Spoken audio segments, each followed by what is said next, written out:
ASM info viewers அனைவருக்கும் வணக்கம். நான் உங்கள் டாக்டர் ராஜலட்சுமி, சித்த மருத்துவர்.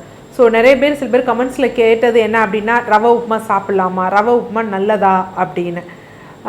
என்ன அப்படின்னா, ரவைங்கிறது எங்கேருந்து வருது, அது ஒரு தானியமா, சில பேர் அப்படியும் கேட்குறாங்க. ஏன்னா நம்ம எந்த ஒரு ஜென்ரேஷனை நோக்கி பயணிச்சுட்ருக்கோம் அப்படின்னா, அரிசி எந்த மரத்தில் விளையுது, என்னதான் இன்னைக்கு கூகுள், ஏஐ எல்லாமே, சாட் ஜிபிடி எல்லாம் இருந்தாலும் இன்னும் கொஞ்சம் அதை பற்றியோட தெரியாமல் போயிட்டுருக்கு. அந்த மாதிரி தான் என்ன அப்படின்னு பார்த்தீங்கன்னா இந்த ரவையும். ஸோ ரவைங்கிறது எதுலேருந்து வருது? ஃபஸ்ட்டு விஷயம் என்ன அப்படின்னா, ரவை அப்படிங்கிறதும் கோதுமையிலேருந்து எடுக்கப்படக்கூடியது தான். இப்போ யூஸ்வலாக இண்டஸ்ட்ரிக்கு கோதுமை போகும். ஸோ யூஸ்வலாக ரவைக்கு துரும் கோதுமை அப்படிங்கிறத தான் நிறையா யூஸ் பண்ணுவாங்க. ஏன் அந்த துரும் கோதுமை யூஸ் பண்ணுவாங்க அப்படின்னா, நிறைய கன்சிஸ்டன்சி நமக்கு கிடைக்கணும் அப்படிங்கிறதுக்காக அதை நம்ம இது பண்ணுவாங்க.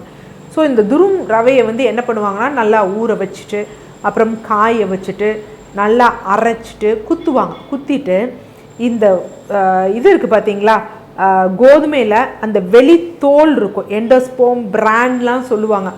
அதில் தான் பார்த்திங்கன்னா விட்டமின் பி சத்து, நிறைய சத்துக்கள் இருக்கும். ஸோ அதெல்லாம் நீக்கிடுவாங்க. ஸோ நீக்கிட்டு உள்ள அந்த இதாக இருக்கும் பார்த்தீங்களா, அதை மட்டும் எடுத்துக்குவாங்க. ஸோ அதை எடுத்துட்டு அதை அப்படியே கொடுத்தா கூட பரவாயில்ல. என்ன ஆகும் அப்படின்னா, இதனுடன் சில இடங்களில் கெமிக்கல்ஸ், ஏன்னா நமக்கு தான் ஒன்று இருக்கே, நம்ம ரவையை அப்படியே எடுத்து நம்ம கிளறினோம்னா, வெந்நீர் போட்டு இது பண்ணோம்னா நமக்கு எப்படி கொலன்னு முன்னாடி வரும். நமக்கு அந்த ஒரு பிடிச்ச கன்சிஸ்டன்சி வராத மாதிரி இருக்கும். ஆனால் இன்றைக்கி ரவையெல்லாம் பார்த்தீங்கன்னா அப்படியே வறுத்து கிளறிட்டு கொஞ்சம் வெந்நீர் போட்டோடனே அப்படியே அழகாக அப்படியே பூ போல் ஒட்டாமல் வந்துடும். ஆனால் நம்மளும் அதைத்தான் எதிர்பார்க்குறோம். ஸோ இங்கே தான் விஷயமே இருக்குது.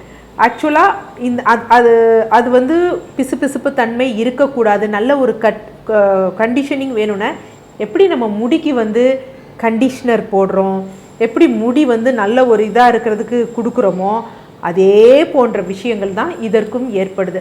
அதே மாதிரி கொஞ்சம் வெண்மையாக இருக்கணும் அப்படிங்கிறதுனால பெராக்சைட் போன்றவை சேர்க்கப்படுகிறது.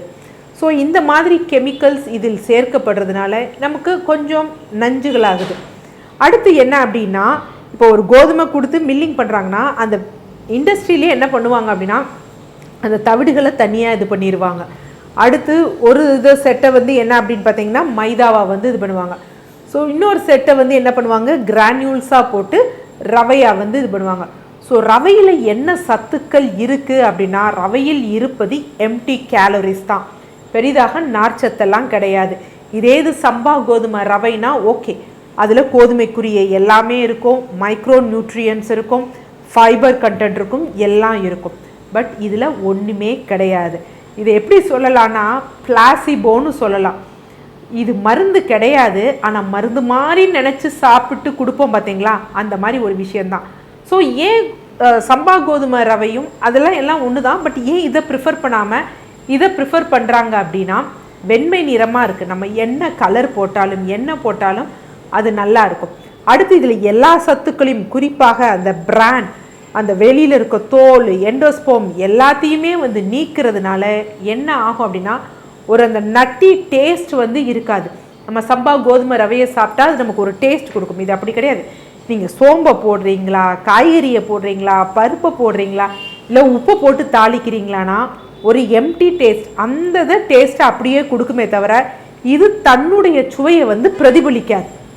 ஸோ அதனால என்ன அப்படின்னா, அது ஈஸியாக இருக்கும், குக் பண்ணுறதுக்கு ஈஸியாக இருக்கும். குக் பண்ணுறது கூட ஃபஸ்ட்டு இதாக இருந்துச்சு, இப்போ அந்த கட்டியாகவும் ஆகக்கூடாது, பொலன்னு வர்றதுக்காக அங்கேயும் நிறையா கண்டிஷ்னர், டஃபர் இந்த மாதிரியெல்லாம் சேர்க்குறாங்க.